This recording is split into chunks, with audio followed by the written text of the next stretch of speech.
बच्चों निदानात्मक कक्षा हेतु मॉड्यूल विद्यार्थी अभ्यास पुस्तिका 2024-25 कक्षा 9वीं विषय सामाजिक विज्ञान की हम देख रहे हैं।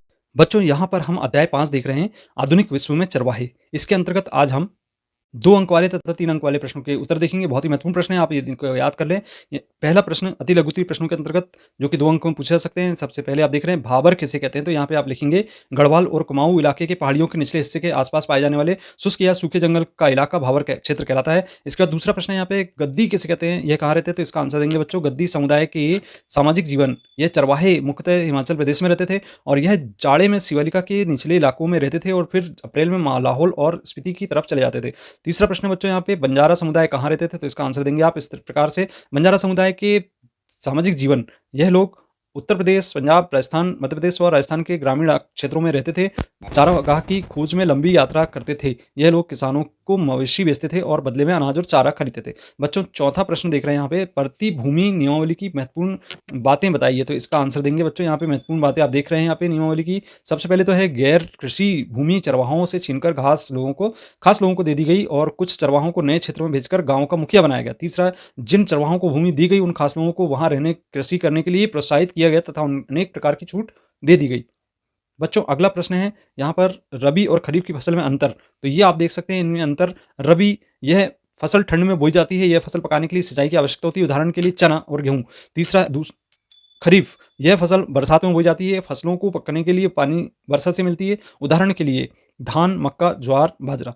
बच्चों इसके बाद हम लघुत्तरीय प्रश्न जो कि 3 अंक में पूछा सकते हैं देख रहे हैं यहाँ पे, रायका समुदाय की जीवन शैली कैसी थी, तो इसका आंसर देंगे राजस्थान के रेगिस्तान में रायका समुदाय रहता था और जहां बारिश का मौसम का कोई भरोसा नहीं था, खेती की उपज हर साल कम ज्यादा होती रहती थी। इसी कारण रायका खेती के साथ साथ चरवाही का जो काम भी करते थे। बरसात में बाड़मेर, जैसलमेर, जोधपुर और बीकानेर के रायका अपने गांव में रहते थे, लेकिन अक्टूबर में जब चरवाहा सूखने लगे तो यह नए चरवाहा की तलाश में चल पड़ते थे और अगली बरसात में ही घर आते थे। रायकाओं को एक तबका ऊंट पालता था जबकि कुछ भेड़ बकरियां पालते थे। बच्चों दूसरा प्रश्न जैसा कि देख रहे हैं आप यहाँ पे, वन अधिनियम का चारागाह समुदाय पर क्या प्रभाव पड़ा, तो इसका आंसर देंगे बच्चों इस प्रकार से, ये निम्न प्रभाव पड़े थे। सबसे पहले तो आप देख रहे हैं घने वन जो अधिक आय के स्रोत थे उनमें पशुओं को चराने पर रोक लगा दी गई। कम घने वन में पशुओं को चराने के लिए परमिट लेना अनिवार्य कर दिया गया और फिर इसके बाद वनों में चरवाहा के आने व जाने का समय निश्चित कर दिया गया और वन अधिनियम का उल्लंघन करने वाले पर बड़ा भारी जुर्माना वसूला जाने लगा। बच्चों तीसरा प्रश्न है, नामीबिया स्थित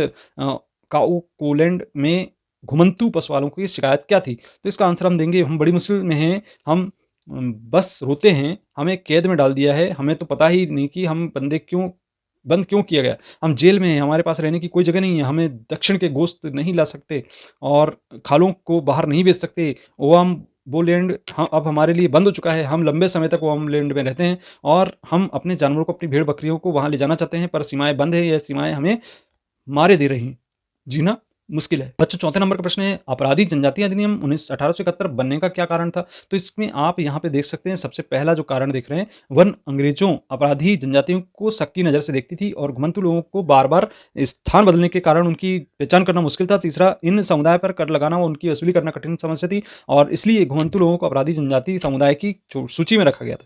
बच्चों पांचवा प्रश्न यहाँ पे देख रहे हैं आप, आपके अनुसार जंगल चरवाहे जंगल के आसपास क्यों रहते थे, तो इसका आंसर देंगे बच्चों यहाँ पे, जंगल में पशुओं को चराते थे, थोड़ी भूमि पर कृषि भी करते थे, जंगल में प्राप्त वस्तुओं का व्यापार भी करते थे, शहरों में जंगल के उत्पादन बड़े लकड़ी को बेचने का काम भी करते थे, इसलिए चरवाहे जंगल के आसपास रहते थे। अगला प्रश्न बच्चों यहाँ पे जैसे कि देख रहे हैं, उपनिवेशक सरकार ने बेकार पड़ी भूमि को कृषि योग्य बनाने के लिए क्या योजना बनाई, तो सबसे पहले तो उन्होंने ऐसा किया कि ना कोई लगान मिलता था ना ही उत्पादन होता था, तो अंग्रेजों ने बेकार माना तथा उसे कुछ खास लोगों को दे दिया और कृषि कार्य हेतु उन्हें प्रोत्साहित किया, कुछ लोगों को गांव का मुखिया बना दिया ताकि वो उस जमीन पर खेती कार्य को ठीक ढंग से करवाएं। वह जमीन चारागाहों की थी जिनके चरवाहे नियमित रूप से इस्तेमाल किया करते थे। बच्चों सातवां प्रश्न है, महाराष्ट्र में रहने वाले धनगर चरवाहा समुदाय का सामाजिक जीवन कैसा था, समझाना है यहाँ पे आप बताएंगे कि जो धनगर महाराष्ट्र का एक जाना माना चरवाहा समुदाय जिसमें 20वीं सदी के प्रारंभ में उनकी आबादी लगभग 4,67,000 थी।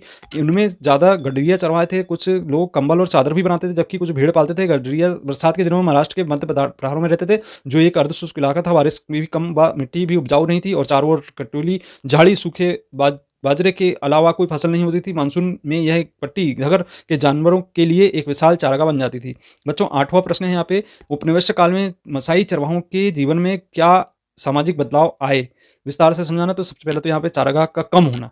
मसालों के पास जो जितनी ज़मीन थी उसका लगभग 60% हिस्सा उसमें छीन लिया गया। उन्हें ऐसी सूखी इलाकों में कैद कर दिया गया जहाँ ना तो अच्छी बारिश होती थी, ना ही हरे चारागाह होते थे।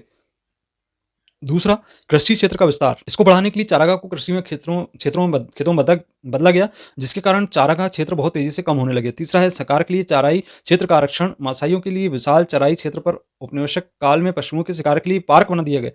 मसाई लोग इन पार्कों में ना तो पशु चरा सकते और न ही शिकार कर सकते थे।